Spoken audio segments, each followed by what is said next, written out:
Magandang umaga mga karbidyo. Meron na naman po tayo nga ayusin isang speaker box. Yan siya. Pinapa-restore sa atin ng isang mabuting customer. Kasi ang issue niya itong harap, sira na. Ito. Yan siya, yan. Sira na yung mga nagsilobo na yung plywood. Ito. Yan. Tapos sira yung handle. Pinapa-restore kasi puro sira. Tapos itong mga speaker, to binaklas ko na yung mga speaker. Ito. MG Audio. Ito yung tatak niya.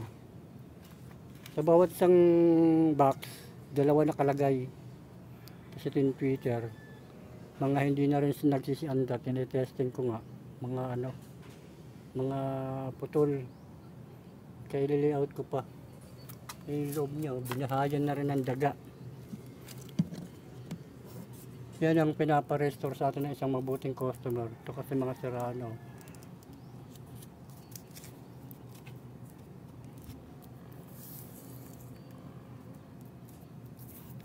Malamang to, baklasin na lang tong carpet na to. Pintura na rin ilalagay natin dito.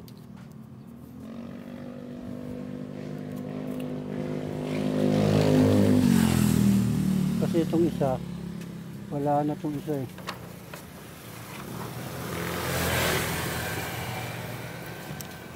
Isa, sira na rin yung handle.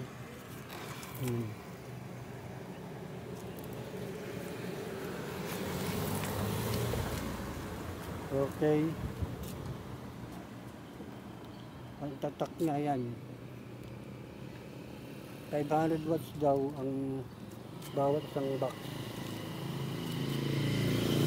Okay, pakita ko na lang sa inyo pag nakabalatan ko na ito. Bago ko pala umpisang ayusin tong speaker box, ay nais ko muna magpasalamat sa mga viewers ng Reciclo Repair. Nag-like, nag-share, nag-comment. Marami po salamat sa inyo lahat. Okay. Ito muna ang unahin ko, itong mga speaker. Check ko ito muna lahat.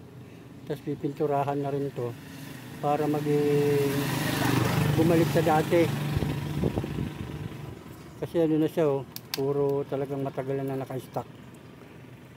Balak na may-ari buhayin. Kasi nanghihinayang siya.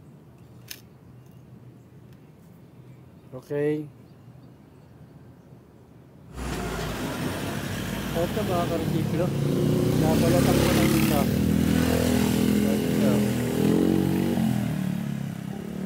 Nabalatan pala sa lahat. Ito na lang isa.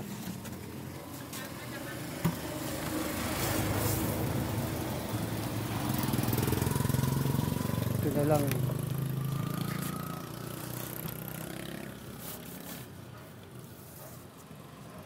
Ito ang nangyari sa ganito.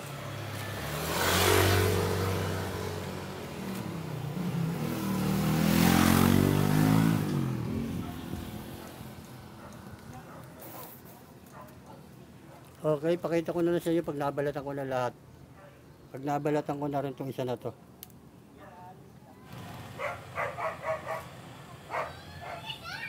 Ito mga karsiklo. Nabalatan ko na yung dalawang speaker box. So, yan na siya. Pati sa likod. Tanggalan ko na lang ano. Kaya gagawin na lang natin dito ay lalagyan ko siya ng ano, ng semento tsaka stick-well. Lalagyan na lang natin ito ng texture. Ayan siya. Okay, pakita ko na sa iyo pag nalagyan ko na ito ng texture. Ito mga karesiklo. Lalagyan ko na siya ng sementong may stick-well to. Yan siya. Yan yung isang pares.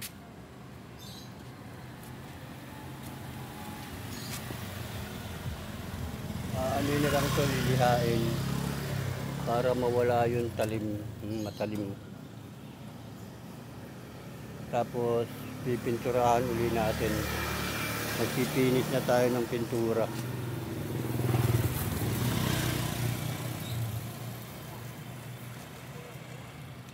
Ito yung likod.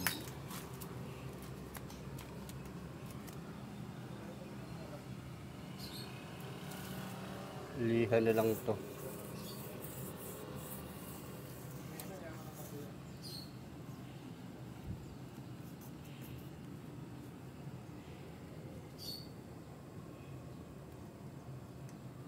Okay.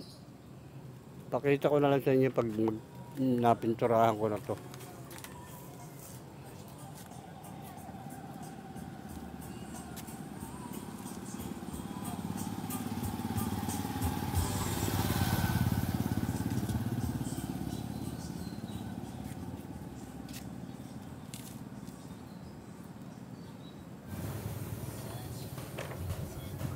Ito mga karesiklo, napinturahan ko na yung dalawang baffles. Yan siya. First coating pa lang yan, lalagyan pa natin yan ng second coating. Yan siya. Yan siya. Yun lang kinalabasan niya.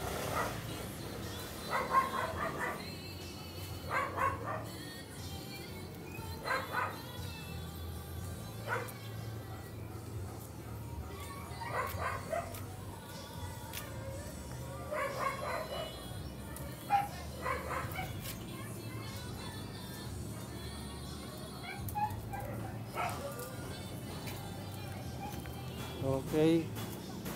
Pag natuyo yan, papatungan pa natin ng isa. Yung ilalim yan, di pa nalalagyan eh. Okay, pakita ko na lang ulit sa inyo pag finish na. Ito mga karesiklo, natapos ko ng pinturahan yung dalawang baffles.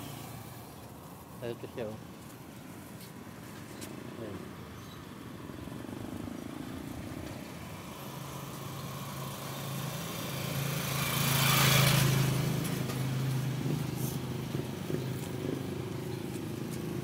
Ayan siya.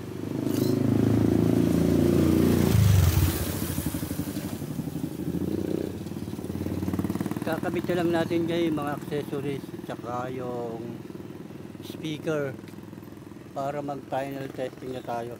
Napinturahan ko na rin yung mga speaker nito eh. Saka okay na. Okay, pakita ko na lang sa inyo pag nakakabit na yung mga accessories. Ito mga karesiklo, naikabit ko na yung pangantuhan niya, yung panggilid. Kaya lang kulang, hindi pa dumarating yung handle natin. Ito, dalawang handle, tapos yung sa hangin, kulang ng isa. Ito.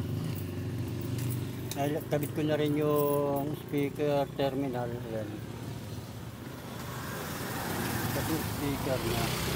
Ayan yung speaker niya. Kabila. Ayan. Ito yung harap niya ng dalawa. Ayan.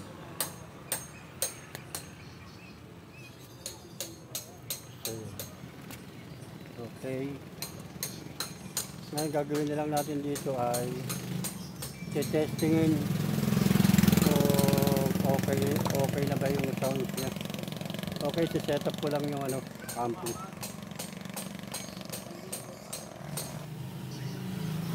Ito mga karesiklo, na-set up ko na yung ito, ayun, nalagyan ko na siya ng, nakakuha na tayo ng amplifier na maliit. Tapos yun, nalagyan ko na ng speaker wire, ayan. Yan, gagawin na lang natin testing yan. Ayan siya. Ayan siya.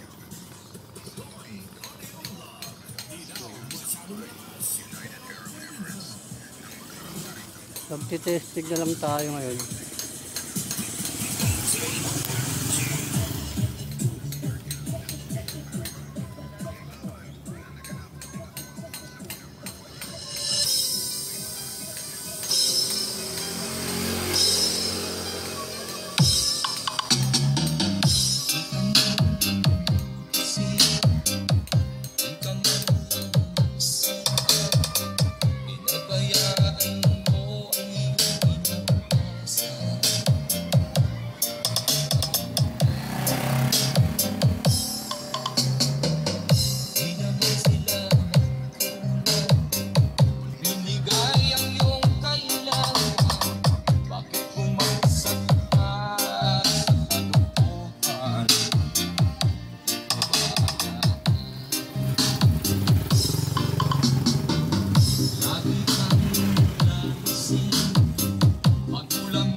Okay na siya mga ka-resiklo.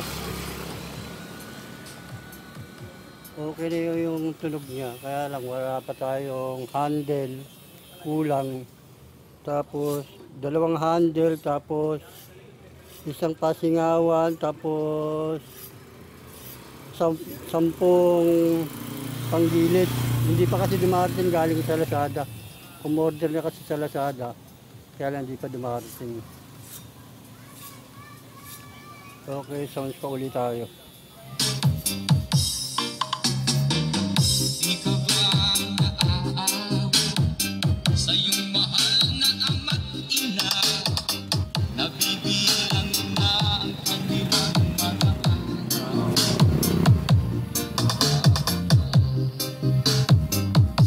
Magbago ka, magbago ka.